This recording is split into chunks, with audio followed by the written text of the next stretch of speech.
Assalamualaikum warahmatullahi wabarakatuh. Baiklah, pada kali ini saya akan menjelaskan tahapan metode bercerita. Yang pertama yaitu tahapan persiapan. Persiapan sebelum mendongeng seperti memilih cerita yang sesuai dengan usia anak, mempersiapkan suasana yang nyaman, dan memilih waktu yang tepat untuk mendongeng. Selain itu perlu diperkenalkan peralatan pembantu untuk memulai dongeng. Baiklah, selanjutnya yaitu tahapan pembukaan. Pada tahapan pembukaan ini, membuka hiburan dongeng seperti memperkenalkan diri, memperkenalkan cerita, dan membangun rasa penasaran pada anak. Selanjutnya yaitu tahapan mendongeng. Aksi mendongeng seperti membacakan cerita dengan suara yang jelas dan menarik, menggunakan gerakan dan ekspresi wajah yang sesuai dengan cerita, dan memberikan kesempatan pada anak untuk berpartisipasi dalam cerita. Assalamualaikum warahmatullahi wabarakatuh. Waalaikumsalam warahmatullahi wabarakatuh. Baiklah, pada pagi hari ini Ibu akan menjelaskan cerita yang berjudul Pelangi Ceria. Sebelum memulai cerita, alangkah baiknya kita duduk dengan nyaman. Lalu Ibu akan menjelaskan apa-apa saja yang perlu disiapkan dalam cerita. Yang pertama yaitu cerita atau buku yang hendak diceritakan. Yang kedua yaitu alat-alat peraga. Seperti yang pertama alat peraga kejadian hujan. Alat kedua yaitu alat peraga kejadian pelangi.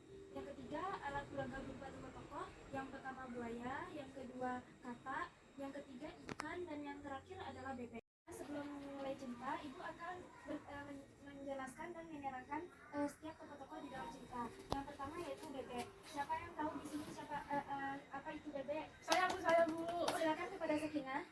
Bebek itu hewan, Bu. Lalu di mana hidup bebek? Bebeknya di kandang, Bu. Oh, selain itu bebek juga dapat hidup di kolam, di sungai, dan dapat berenang, juga dapat berjalan di atas, dapat berjalan di darat. Ya, yang berikutnya yaitu ikan. Siapa yang tahu ikan itu hewan apa? Saya Bu. Ikan itu yang ada di laut kan, Bu? Ya, selain itu ikan juga sama seperti bebek, dapat hidup di dalam air, yaitu air kolam atau air sungai. Yang berikutnya adalah katak. Siapa yang tahu katak itu hewan hidup di mana dan apa Saya, yang Bu. digunakan? Silakan kepada Sakinah. Kata itu hidupnya di darat, Bu. Selain itu siapa yang tahu katak hidup di mana? Di sungai? Betul, kata Zaskia. Katak juga dapat hidup di sungai ataupun di air, berarti katak hidup di dua alam. Berikutnya yaitu buaya. Siapa yang tahu buaya itu hidupnya di mana? Di air. Di laut ada juga di darat ya, Bu. Di laut ada juga. Aulia salah, soalnya tidak ada buaya yang hidup di laut karena buaya tidak bisa beradaptasi dengan air laut yang asin. Baiklah, dan yang berikutnya yaitu siapa yang tahu apa saja warna-warna pelangi? Saya Bu. Silakan kepada Aulia. Pelangi itu ada warna kuning, warna hijau, terus warna orange. Selain tiga warna itu, siapa yang bisa menyebutkan empat warna lagi? Warna biru. Betul, biru, merah, atau bisa juga disebut hilang. Terima kasih kepada Aulia dan Zaskia yang telah menjelaskan tentang warna-warna pelangi. Dan yang terakhir yaitu peristiwa hujan. Peristiwa hujan yaitu peristiwa turunnya air dari langit. Baiklah, pada hari ini Ibu akan memulai cerita tentang Pelangi Ceria. Pada suatu hari, ada seekor bebek dan katak sedang asyik bermain di kolam. Mereka saling bercakap-cakap satu sama lain. Di tengah-tengah percakapan mereka, hujan mulai turun.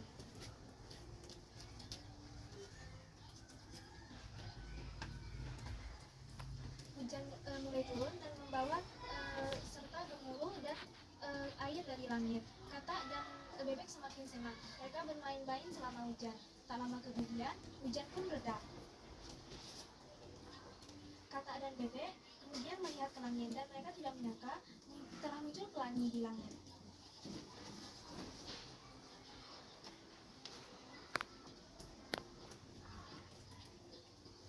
Lalu katak melihat kepada langit dengan lalu berseru, "Bebek, bebek, lihat ada banyak warna-warni di atas langit. Apakah itu?" Bebek menjawab, "Oh, warna-warni di atas langit itu adalah pelangi." Katak dan bebek melihat pelangi itu dengan kagum. "Wow, bebek, apa warna-warni yang ada di langit itu?" Bebek pun menjawab, "Oh, warna-warni di langit itu adalah pelangi." Lalu katak berucap, "Wow, pelangi indah sekali ya. Aku ingin lihat pelangi setiap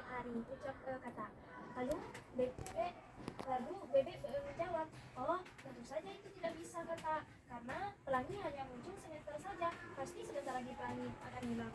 Lalu kakak berseru, oh benarkah? Apakah sebentar lagi pelangi akan hilang? Aku harus memanggil temanku si ikan untuk dapat melihat pelangi. Lalu kakak menyelam ke air sambil memanggil ikan. Sayangnya ketika kakak pergi, pelangi mulai terlihat pudar.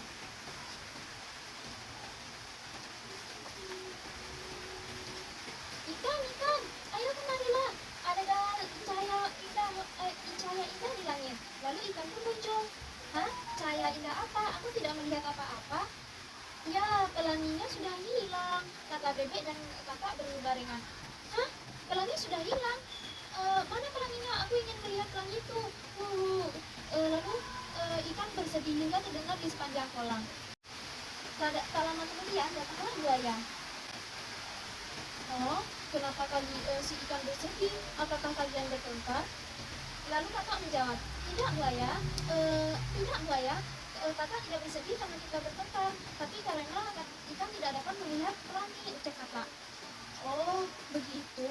Kamu tidak perlu khawatir, ikan. Kamu dapat kembali melihat pelangi. Hah? Benarkah? Buaya, bagaimana cara aku dapat melihat pelangi kembali? Oh, begini penjelasannya. Pelangi itu muncul setiap kali hujan ataupun setiap kali udara lembab. Pelangi itu muncul dengan cara cahaya akan mengalami pembiasan. Cahaya akan melewati air yang lebih padat sehingga terjadilah pembiasan cahaya dan muncullah warna-warna di atmosfer bumi. Warna-warna itulah yang kita sebut sebagai pelangi. Oh begitu, kata ikan. Aku berharap hujan terjadi kembali sehingga aku dapat melihat pelangi. Dan benar saja kata ikan. Tak lama kemudian hujan kembali turun. Hujan turun dengan deras. Buaya, ikan, bebek, dan kakak memperhatikan hujan yang turun dengan syahdu. Tak lama kemudian muncullah pelangi. Kakak, ikan, bebek, dan buaya memperhatikan pelangi yang muncul di langit. Lalu ikan berbicara. Wah, pelangi indah sekali ya buaya. Aku baru pertama kali melihatnya, kata ikan. Buaya lalu berbicara. Wow, indah sekali pelangi itu di langit, kata ikan. Lalu buaya berbicara. Benar ikan, pelangi itu sangat indah terlihat di langit, terutama di langit yang biru. Akhirnya buaya, ikan, bebek, dan kakak memperhatikan pelangi dan memandangi indahnya pelangi bersama-sama. Sekian, tamat. Dan yang terakhir yaitu tahapan evaluasi. Pada tahapan evaluasi, setelah membacakan cerita, anak dan guru akan bertanya jawab dan membahas tentang cerita yang telah disampaikan.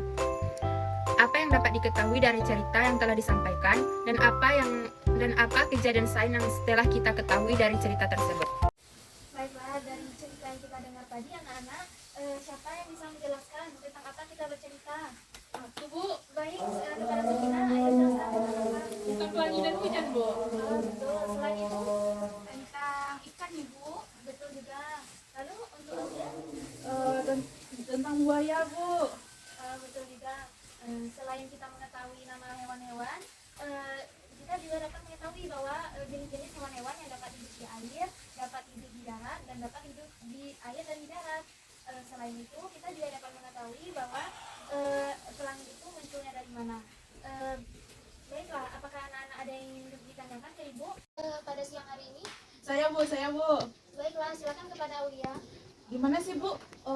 Pelangi itu munculnya ketika hari hujan. Kenapa nggak sebelum hari hujan munculnya Bu? Oh, jadi begini Aulia, pelangi itu muncul di langit. Ketika hujan telah reda atau keadaan sedang lembab, maka ada tetesan-tetesan air yang berada di tanah maupun di udara, seperti di atmosfer atau semacamnya. Ketika cahaya matahari sampai kepada air, maka cahaya itu akan dibiaskan.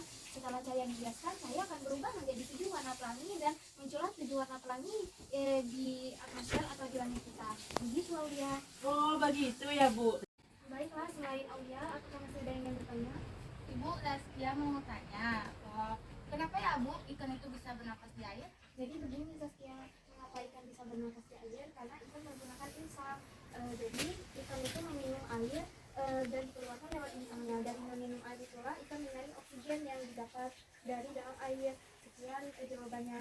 Baiklah, selain Zaskia, apakah masih ada yang ingin bertanya? Saya Bu, Baiklah, kepada Sakinah dipersilakan. kok bisa ya Bu Koya itu berteman dengan mereka Bu? Para ikan dan bebek itu Bu.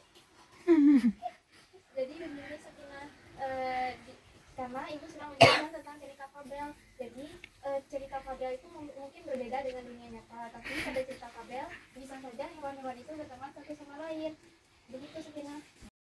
Baiklah, setelah kita saling bertanya, sesi tanya jawab selesai, ibu akan menjelaskan tentang amanat cerita ini. Amanat dari cerita ini yaitu kita harus mempelajari sifat-sifat alam, bagaimana lingkungan sekitar kita, dan bagaimana alam bekerja. Selain itu, kita juga harus mempelajari bagaimana hewan hidup dan di mana tempat hewan itu hidup. Jadi kita harus seperti buaya yang mengetahui hal seperti ini asalnya dari mana, dan juga kita selalu perlu memahami setiap peristiwa yang terjadi di alam. Sekian cerita yang ibu sampaikan pada hari ini. Terima kasih atas perhatiannya. Kita sudahi dengan ucapan assalamualaikum warahmatullahi wabarakatuh. Waalaikumsalam warahmatullahi wabarakatuh.